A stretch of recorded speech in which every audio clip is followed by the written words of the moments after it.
Mr. Speaker, at the end of increased to 5.7% in the year 2024. Mr. Speaker, I take that again.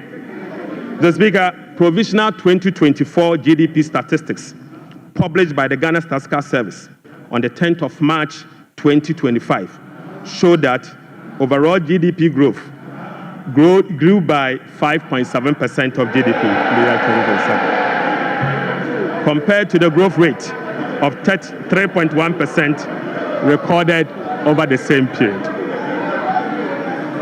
Mr. Speaker,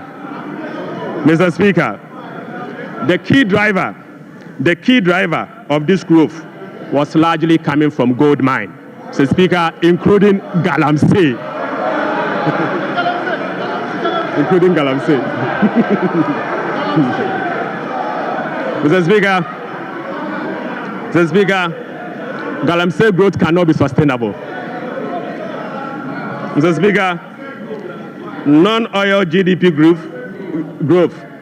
Mr. Speaker, the non-oil GDP grew by 0.6% in the year 2024, compared with the growth rate of 3.6% recorded in 2023. Mr. Speaker, the gross international reserves increased to a stock position of $8.98 billion at the end of 2024 and was enough to cover 4 months of imports, exceeding the target of a floor of 3 months of import cover.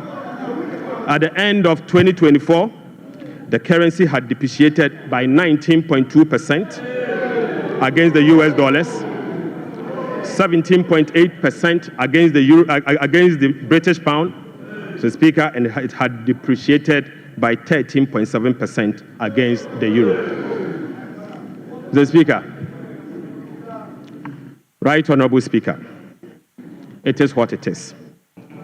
The state of our economy is troubling, but we will fix it. Mr. Speaker, touch wood, we will fix it.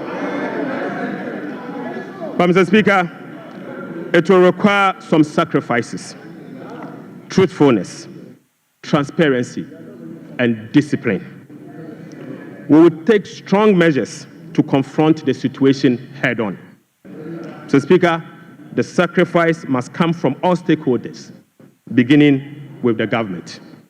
Mr. Speaker, His Excellency the President appreciates this and has led the charge by significantly downsizing his government from the Elephant 88 to the Umbrella 60. Mr. Speaker, he has also reduced the number of his government ministries from the Elephant 30 to the Umbrella 23. Mr. Speaker, as part of the contribution to the resetting agenda, organized labor has followed suit by working with government and employers association to agree on a modest 10% increase in base pay and minimum wage for the year 2025.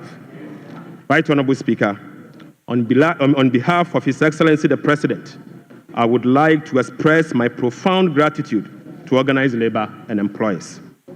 Mr. Speaker, ordinary Ghanaians have also sacrificed by enduring the negative impact of severe currency depreciation since 2022.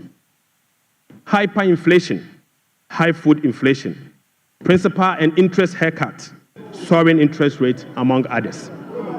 Mr. Speaker, it is now time for the people's representative, the members of parliament, and the judiciary to also follow suit.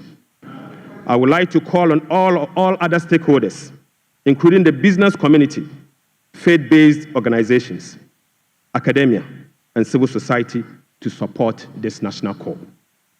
So, Speaker, our immediate task is to reset our nation, to restore good governance, reduce the excruciating suffering of our people, and set our country on a trajectory of economic transformation. So, Speaker, our vision is to build a prosperous and a democratic state, anchored on the principles of freedom and justice, providing equal opportunities for all. So, Speaker, through this vision, we will work together to build the Ghana we want. Right Honorable Speaker, the resetting agenda will be anchored on the following. 1, restoring hope